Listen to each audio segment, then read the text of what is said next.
0.02%. I'm going to leave it for a second so that that number, 0.02%, can sink in.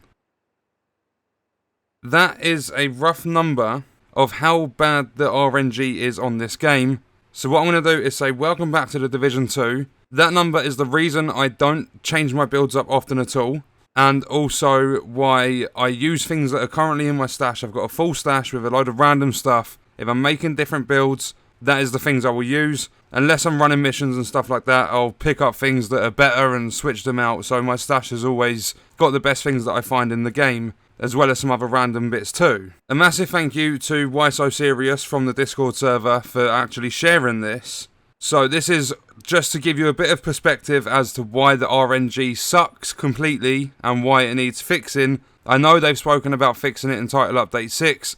That's one of their main focuses. So hopefully some of these numbers can change and it can just be a more enjoyable experience for us all, going out, grinding different builds, doing things that we want to do within the game. Because at the same time, the devs have said they don't want us to feel too powerful, so I really don't know what they're going to do. There's been no talk about it so far, like during State of the Game and stuff like that, but I am hoping we get some news very soon. So let's say, to complete my build, I don't know where this was originally found, it was just shared on the Discord server, but let's say that I want a Gila Guard chest piece that has plus total armor, plus weapon damage, plus skill power, and unstoppable force. And let's say that the chest needs to have a utility slot, just to complete my build, to make it perfect, to make it so that my build is how I want my build to be. This means that you need to get the iguana variant of the Gila chest, and let's say you go and kill a non-black tusk named enemy, so like a hyena named boss, that only drops one high-end item upon death. This is the RNG stats behind obtaining this exact chest on that drop. You have a 1 in 3 chance of that item being a gear piece, from either being gear, a weapon, or a gear mod. So that's a 1 in 3. Then you have a 1 in 6 chance of that item being a chest piece, based on the 6 gear slots you have in the game.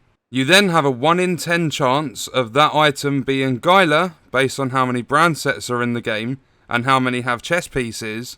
You then have a 1 in 2 chance of that Gila item being iguana, which is straightforward, there's only 2 Gila chest variants. Then you have a 1 in 2 chance of that Gila chest to drop in with an active talent slot. A 1 in 5 chance of that talent being unstoppable force, based on the types of talents that drop on those chests, from both offensive and defensive. You then have a 1 in 4 chance of the first attribute slot being total armor, since its first slot is always defensive. Then you base the defensive stat possibilities being either health, total health, armor, or total armor, so that's a 1 in 4. You have a 1 in 9 chance of the second attribute slot being weapon damage or skill power, since the second one can roll any attribute. Then you have a 1 in 9 chance of exactly the same thing happening with the third attribute slot being weapon damage or skill power, since the third slot can also roll any attribute. So when you're looking at that and you do all the dividing, multiplication, all the stuff like that, all the different mathematics behind it, you're getting roughly a 0.02% chance. So you times your chance by 50, and that only gives you a 1% chance of that dropping from a certain enemy. And that's timesing your current RNG stat by 50. If you times it by 5, you have a 0.1% chance. So that is literally how bad this RNG is. I don't know stats from any other games, but I know a lot of games recently have had terrible RNG. And I'm not doing this video at all to complain. I'm just putting it out there so that everyone has a better perspective on it, everyone understands it clearer, that we are going to have to grind and either have incredible amounts of luck or just grind for hours and hours and hours and hours and hours just to get the right piece that's going to fit onto your build. You have loads of different stats, like you have maximum amount of weapon damage that can roll on a chest or something like that. And to get these god roll items, because you could find the perfect iguana Gila Guard chest, but it might have terrible attribute stats. So because you're looking for multiple stats on it, you could get, we're looking for total armor, weapon damage, skill power, and unstoppable force. So we could get 4% total armor, we could get 6% weapon damage, and then we could get 200 and something skill power with unstoppable force as well. So even though we found the perfect chest piece, because of the recalibration and how that works, our piece isn't necessarily going to be as good as we want it, because you can only re-roll one stat. Not only that, but since the most recent update for Title Update 5 in Episode 1, I don't know if it's just me, I'm pretty sure it isn't, I've seen a couple of people talking about it, but they made it so they completely overhauled how the skills work. There's no cooldown and stuff anymore, it's all rolled into skill haste. Ever since then, majority of items, or not necessarily majority, but a big amount of items that are dropping are coming with utility attributes, like skill power, skill haste. And exactly the same thing happened, like I think the RNG's got worse over time because they said they were focusing on making survivability builds more viable, so we had the introduction of total armor, total health and stuff like that added into the current RNG of defensive stats. I personally think that messed it all up because they've added extra stats in, and back then you would have noticed that a lot of defensive stats were rolling instead of offensive and utility. But now they've overhauled and reworked the skill system and how that works, it seems as though there's just a lot of utility stats and stuff rolling on the pieces of gear. I've found a decent amount of backpacks and chests that are rolling with 8% plus weapon damage, but that's not enough. For a chest, I think it goes up to like 18 or 19%, the highest I've personally ever seen, and I've got like nearly 21 days played on this game, is 15%. I've never seen any higher. I've done a lot of grinding for different things on this game. One thing that I've noticed more and more recently is whenever there is a vendor reset, it always seems to be the lower level clans that are getting the top of the range stuff. And when I say top of the range, I mean it's ridiculously, like, the stats are so much better than anything we're finding from just playing the game and being in a high level clan. I've actually left the clan I started this game with, because no one's active anyway, it doesn't really matter too much, I haven't mugged anyone off, there's nobody active in that clan at all besides me. So I left the clan, I joined one that was level 22 recently, I picked up a chest, I think it was a chest, that has over 1,000 skill power.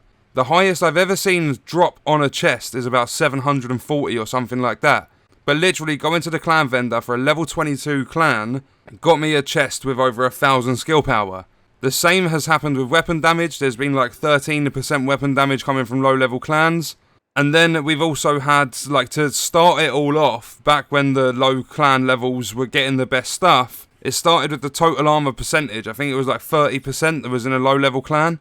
And that all does actually, like, believe it or not, that all rolls into the RNG, because not necessarily rolling into the RNG because it's like going to buy from a vendor isn't RNG, but what I'm trying to say is it's going to frustrate players, and that is 100%, because someone goes out and they want a chest with decent amount of skill power. They go out and they don't know about the clan vendor that's got 1,000. They go and grind for 100 hours plus doing any activity, whether it's the Occupied Dark Zone, missions, whatever, you name it. They've gone out, they've grinded for over 100 hours, and the highest they've got is 650. As a pure example, they then go and watch a YouTube video, and they find out that you can literally leave your level 30 clan, you can jump into one that's 22, go pick up a chest, and it's got over 1,000. Like, honestly, the developers need to get this stuff sorted, because I know a lot of you are sitting there and, like, I've received comment after comment lately. Oh, all you ever do is bitch about the game. Why are you even playing it? Is it because this game blew up your channel? Or, like, there's been so many different complaints, but I'm pushing them all aside. I'm not moaning about the complaints. I love this game. Division 2 is a game, I wasn't so happy with it during the beta, but as soon as it launched, absolutely loved it, like the rest of us did. Then you hit level 30, you go into gear score, you progress through the world tiers, and you start to notice the problems the developers have made with the endgame. Anything before endgame is an absolute blast, you'll love every second of it. But as soon as you reach endgame, it becomes one of the biggest grinds in recent times, and there's nothing wrong with a grind, but it's just the way they've gone about it. There's a lot of things they need to tweak within this game, but just because there's problems with the game, I'm not going to come away from it. I know a massive amount of the player base has gone, they'll probably never come back because the devs have messed up. But I just want you guys to know that I do enjoy this game. I don't just record it for views and money and all the rest of it, because I'm pretty sure by now you should be able to tell when I'm enjoying doing something on YouTube and when I'm not. You'll see, like, if you watch my expedition videos, maybe the first one was a bit more exciting, and then I realised that it's just the same objectives over and over again, so the excitement factor come out of it. It felt more like a chore than anything else. But I did get through the expedition.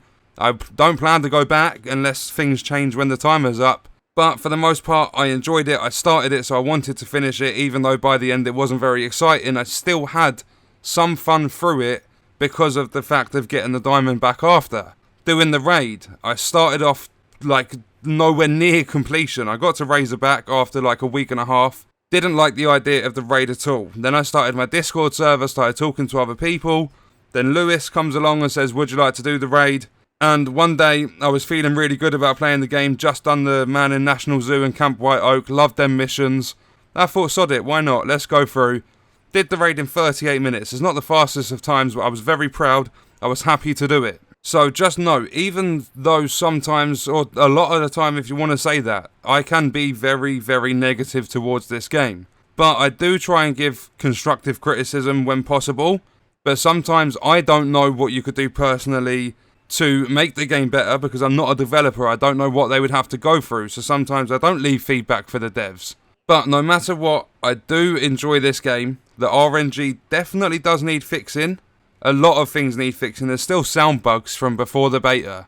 But this was to explain, like, I wanted to give a little bit of a story as to all the people leaving in the comments, oh, all you ever do is bitch and whinge and all the rest of it.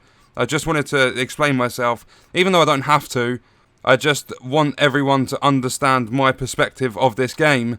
And that's why I've brought this video to you, so that you can understand how the RNG works, rough percentages, because there are different percentages for different pieces of gear. Obviously, for every single piece of gear, you're not going to go for 3 stats. But Marco Style did a video as well. I think he actually deleted the video, but he said there was something like the gear piece he was talking about and the calculations he did. It was something like a 0.045% chance. So it's like double the chance you have from the piece I've explained. But just the fact that you can double or multiply the RNG percentages by 5, and you've not even got 1%. You have 0.1%. So the chance of you getting your God Roll pieces, like if you have them already, it was pure luck or just a hell of a grind. But from now, like until Title Update 6 comes out, if you're wanting specific pieces of gear, I wouldn't even bother. Just wait until they've done something, because it definitely does need fixing. Like, it needs to be a big, big priority of Title Update 6. But I've had my little talk. I probably won't cover RNG again, because I've explained the percentages and everything. I'm just, like, playing the game, doing challenges. I might try and help a few others out with the BCSU gloves. If you still need help, you know my gamer tag. Send me a message or something. I'll try and sort that out for some time. But please don't spam. I do have things that I need to do myself. But if I do have the time, I'll always message you back and let you know what's going on. But there are things I need to do. If I do have the time, I'll be more than happy to come along and help you out. Not just BTSU gloves. I can't help with the raid unless you have a team with 7 players and you just need 1 extra. But anything else, missions, you want to run Camp White Oak or anything like that, just let me know. I'll be happy to help you guys out. But that's going to do it for this one. Let me know your thoughts and stuff in the comments. I'll be back soon with, I think I'm going to go for a challenge or something like that. Not 100% sure. I might actually do the diamond back so that I can show you guys what it's like with pretty much a standard rifle build, but with more than what I was using when I found the gun, to see the damage numbers and things like that. But let me know your thoughts and stuff in the comments. I hope you guys enjoyed the video. Thank you for watching.